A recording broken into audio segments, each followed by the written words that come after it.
সাধারণ শিক্ষার্থীর পক্ষ থেকে আমরা যে 2 দিন আলটিমেটাম দিয়েছি, এই 2 দিনের ভিতরে যদি আমরা দেখি এই যে অযৌক্তিক ভাড়া বৃদ্ধি হয়েছে, এই ভাড়া বৃদ্ধি যদি কমানো না হয়, তাহলে আমরা সাধারণ শিক্ষার্থীরা আমরা সামনের দিকে আরো বড় ধরনের পদক্ষেপ নেব ইনশাআল্লাহ। মৌলভীবাজার জেলার অটো টেম্পু বেবি মিশুক পরিবহন শ্রমিক ইউনিয়ন থেকে একটি নোটিশ দিয়েছে যে মৌলভীবাজার পৌরসভার ভিতরে যে কয়টি সড়ক রয়েছে এই সড়কের মধ্যে আকস্মিকভাবে ওরা ভাড়া বৃদ্ধি করেছে।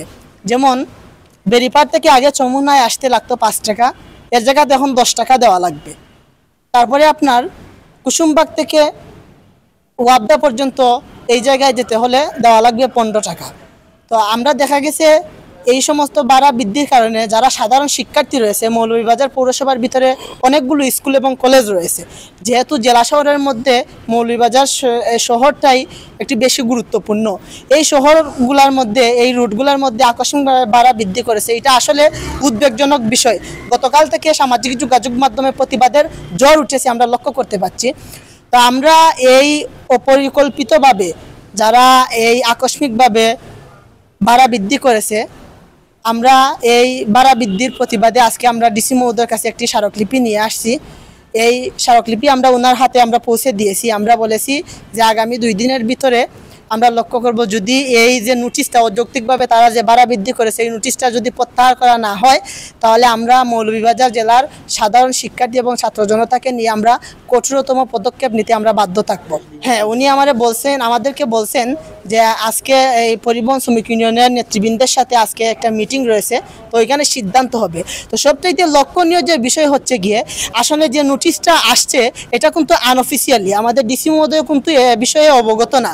আনঅফিসিয়ালিভাবে গতকালকে যে নোটিশ দেওয়া হয়েছে আপনার এই ভাড়া বৃদ্ধির ব্যাপারে যে নোটিশটা আসছে তালিকা, দেখা গেছে আজকে থেকে এইটা কিন্তু কার্যকর হয়ে যাচ্ছে। আমরা দেখতে পাচ্ছি, আমরা তো শহরে যারা প্রতিনিয়ত আসি, বিভিন্ন রুটে দেখা গেছে 5 টাকার জায়গায় আপনার 10 টাকা এগুলা নিতেছে। আসলে এগুলা কোনোভাবেই মেনে নেওয়া যায় না। তা আমরা এই অটো টেম্পু বেবি মিশুকের যে আকস্মিক ভাড়া বৃদ্ধি করেছে এ ব্যাপারে আমরা জোরালো দাবি জানিয়েছি। আমাদের ডিসি মহোদয় বলেছেন এ ব্যাপারে উনি পদক্ষেপ নেবেন। সাধারণত দেখা যায় আপনার এই একটা অটোতে উঠলে তখন দেখা গেছে একটা অটোর ফিটনেস তেমন থাকে না। একটা অটোতে যে 3 জন যাত্রী তুলে পিছনে এবং সামনের সিটে, এই 3 জন যাত্রীর মধ্যে দেখা গেছে যদি একজন যাত্রী যদি একটু বেশি মোটা হয় তাহলে 2 জন যাত্রী অনেক কষ্ট করে যেতে হয়। এ ব্যাপারে আমরা ডিসি মহোদয়ের কাছে আমরা সুপারিশ করেছি। আমরা ডিসি মহোদয় বলছেন এ ব্যাপারেও দেখবেন যে ফিটনেসবিহীন অটোগুলার বিরুদ্ধে উনি পদক্ষেপ নেবেন। রিক্সা যেগুলো রয়েছে ব্যাটারি চালিত রিক্সা, সাধারণত আমরা দেখি যে ব্যাটারি চালিত রিক্সা অটোর তুলনায় 3 গুণ বেশি ভাড়া নিয়ে থাকে ওরা। আসলে এগুলো খুবই অযৌক্তিক। এই সাধারণত রিক্সা যারা ব্যাটারি চালিত রিক্সা তারা যে ওরা নির্ধারিত ভাড়া ওরা নেয় না, তারা তাদের মন গড়া মতো ভাড়া নেয়, এদের ব্যাপারে দেখা গেছে কোনো পদক্ষেপ নেওয়া হয় না। এই সব পরিবহন শ্রমিক ইউনিয়নের সাথে আমাদের ডিসি অফিসে মিটিং রয়েছে ডিসি স্যারের, তো আশা করি এ ব্যাপারে উনি এই কথাবার্তাগুলো তুলে ধরবেন। আপনারা জানেন গত বছর আমাদের এই রোডের ভাড়া তালিকা নিয়ে পৌর প্রশাসন একটি নোটিশ দিয়েছিল, সেই সুবাদেই এই রোডগুলোতে গাড়ি চলতেছে। হঠাৎ করে আজকে আমাদের কালকে যে নোটিশটা দেখা গেল, এটা সম্পূর্ণ তাদের মন গড়া একটি নোটিশ। সেটাতে আমাদের পৌর প্রশাসন বলেন, ডিসি প্রশাসন বলেন, কারো জানা নেই, ওরার মতো করে দিয়েছে। এই রুটে বেশিরভাগ নিম্ন মধ্যবিত্ত ফ্যামিলি এবং স্টুডেন্টগুলা যাতায়াত করে।